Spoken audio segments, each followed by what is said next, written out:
Okay. I'm a Mac. And I'm a PC. I can make cool videos, record music. And I do all that boring stuff. I sometimes do work for PC when he needs something hip. Oh, yeah, that reminds me, it's payday. There you go, Mac. That's it? Well, it's all explained in those boring old spreadsheets that I like. Well, how am I supposed to pay my rent? Well, you could make your landlord one of those really cool movies.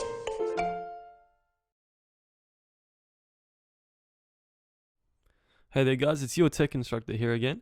What we're going to do today is we're going to look at the applications and also the stereotypes that come with both Mac and PC. So as you can see from this picture, Macs think PCs are nerdy and old-fashioned, whereas PCs think Macs are nothing but talk. Over here you can see the PC thinks he's the guy that does everything, whereas the Mac is the person that's in the back seat. So different people have different stereotypes of what each machine is, and they're entitled to their opinion. So what we're going to look at now is the market share. At the moment, this is the end of 2009, Windows had 92.2% of the whole computing market, whereas Mac only had 5.1%. So this is why Mac needs to bring out these ads so that they increase their market share. Windows don't, because they already have such a large market share. Now of that 92%, 70%, almost 70% of all Windows machines are Windows XP. So what we're going to look at is, how did Mac come to the state that it is now? Let's look at a Mac advert from way back when.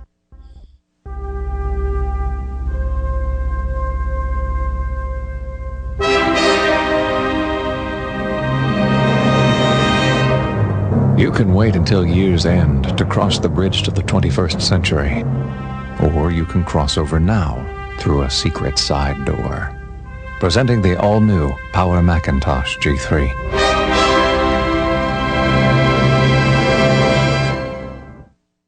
So you can see, well, that advert, they actually tried to beat Windows at their own game, trying to be the most superior hardware and have the most features. Obviously, that's not going to happen with Macintosh. So they tried to pursue new avenues, and this is what they came up with. Use it, break it, fix it, trash it, change it, mail, upgrade it, charge it, point it, zoom it, press it, snap it, work it, quick erase it. Technologic.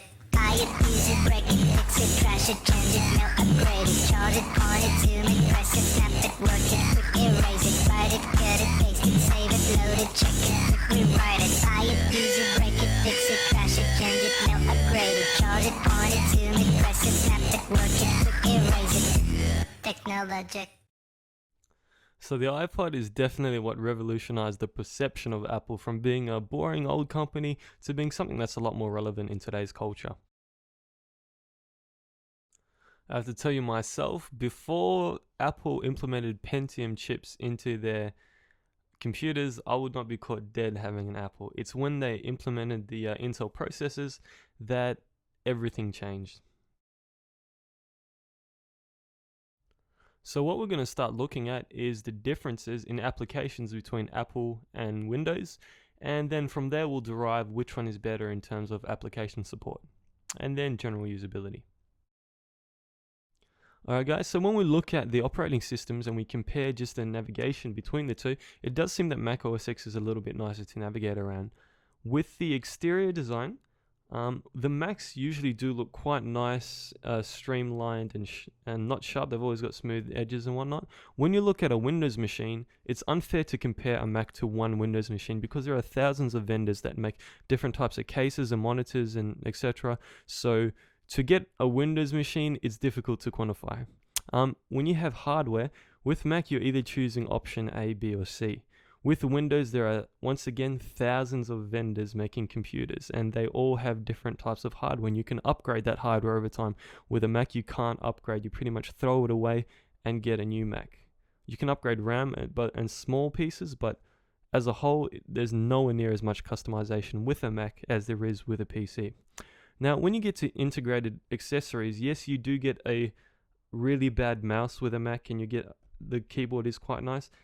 But you pay for that at the end of the day. If you compare getting those accessories with your Windows machine, you'll still get a much cheaper machine with more or less the same hardware and accessories. So you do get accessories free, quote unquote, with a Mac, but those accessories are on top of the price that you're paying. Usually Macs are about $500 to $1,000 more expensive than the Windows comparable system.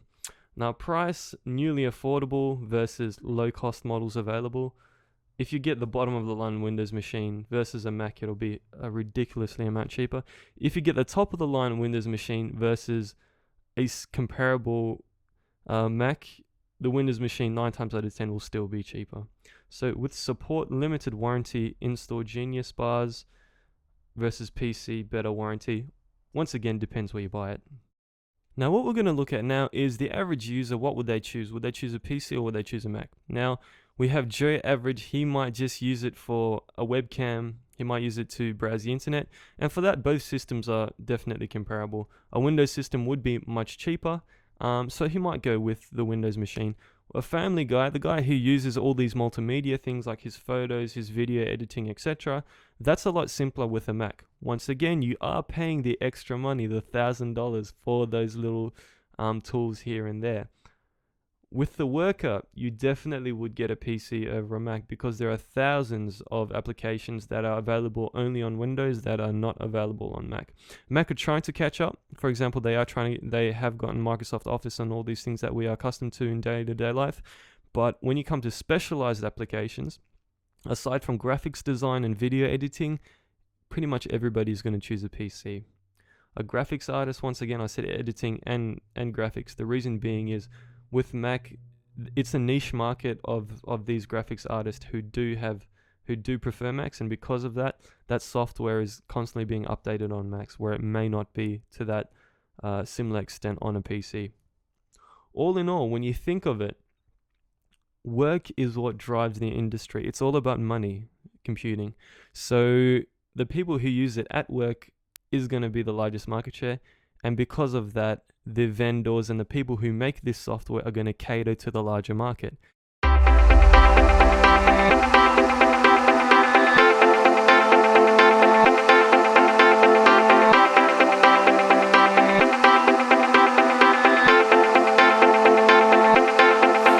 I know how to make them stop and stare as I zone out. The club can't even handle me right now.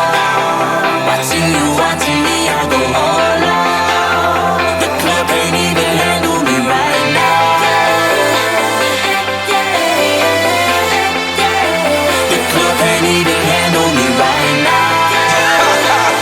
Can't nothing handle me right now. I see you, D-Getter. Let's get 'em. Hey, I own the night and I don't need no help. Gotta be the feeling that Scarface feel. Starting going wild, can't handle this player. Back for the club, arrogant like yeah. Top like money, so the girls just mail. One too many, y'all know me like 12. Look like cash and they all just there. Bottles, models, selling no shares. Fall out, cause that's the business. All out is so ridiculous. Zone out, so much attention. Scream out, I'm in the building and they're watching. I know this, I'm rocking, I'm rolling, I'm holding. I know it, you know it. You know I know how to make them stop and stare as I zone out. Happy holidays, I'm a Mac. And I'm a PC. What's that, a little present there for old PC? Here you go, buddy. Hey, please be a C++ GUI programming guide. Oh, it's a book of photos. Photos of us. You see, like all the good times we had this year. Well, it looks like a lot of work anyway, thanks. Actually, no, it was really easy. Just a few clicks on iPhone. Well, here's something I got for you. Oh, a C++ GUI programming guide. Thanks. Yeah, I've been eyeing that myself.